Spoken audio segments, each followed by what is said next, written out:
Hey guys, I wanted to just jump on here and show you how I did this throw blanket real quick. So from this view, you can see that I'm going from left to right, and I'm just pulling the yarn through the loops and making it neat and straight and consistent. With this view, I'm going from right to left, making sure that my yarn is not getting all tangled up and everything. So once I get done doing that, if I change colors, when I change colors, I do the burn method. So I clip off the end of the old color, and then I take the new color and look for the wick. It's like a wick in between the yarn, and that's what you're trying to mend together. So you just burn one end and you just stick it to the other end, and they just melt together, which makes it pretty sturdy. You make sure that it's mended. I rub it together, do a little pull test, make sure it's not going to pull apart, and then just start on your new color. Start on your new row with your new color, and it's pretty sturdy. Some people use the tie, they tie it in the knot method, but I like the burn method.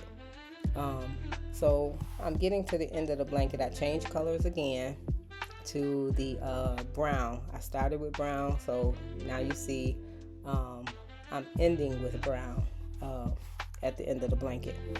So I take it, make the last loop a little bit bigger, double checking, make sure everything looks good.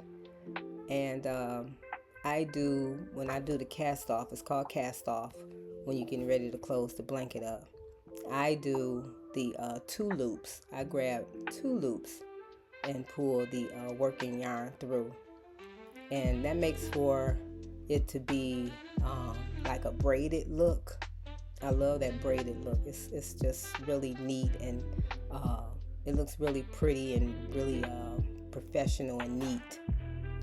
You don't want to do it too tight because the blanket will start to curl, and you don't want the end of the blanket to curl up. So I try not to do it too tight, pulling it, make sure that it's straight, even, and looks good. So when I get to the end, this is where you tie it off. So you just pull that last loop through, cut off that working yarn, so that way you leave a little tail that you can pull through that loop, and you just make a knot. You tie it in a knot. Like I said, it's a wire inside that yarn.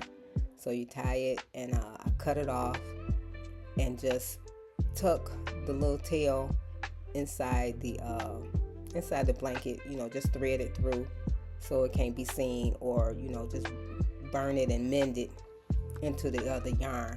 And that's what I did with the beginning.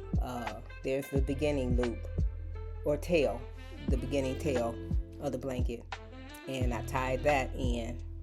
But this one, I tied it, I pulled it through, threaded through, but I went ahead and burned the end of this one and mended it into the braid, so it could just stay put, instead of trying to just tuck it in.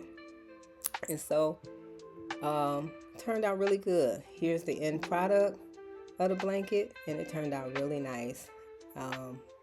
Beautiful colors.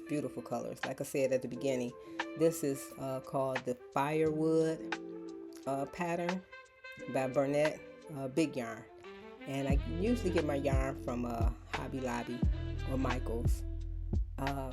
That's just a beautiful pattern, and I winged it on how this was going to come out. I just kind of winged it, and it came out really nice. I did do a checkered pattern for a customer, which is coming up. This is what she wanted, the brown and green checkered pattern. That was fairly easy to do. I didn't do the burn method on it. It's where you twist the colors to make the checker pattern. And it didn't take me long to do. I think it took me maybe a day or two to do this. And so I completed that for the customer and shipping it off to her. I hope you guys enjoyed watching these videos. I'll do more and explain more. But thanks for watching.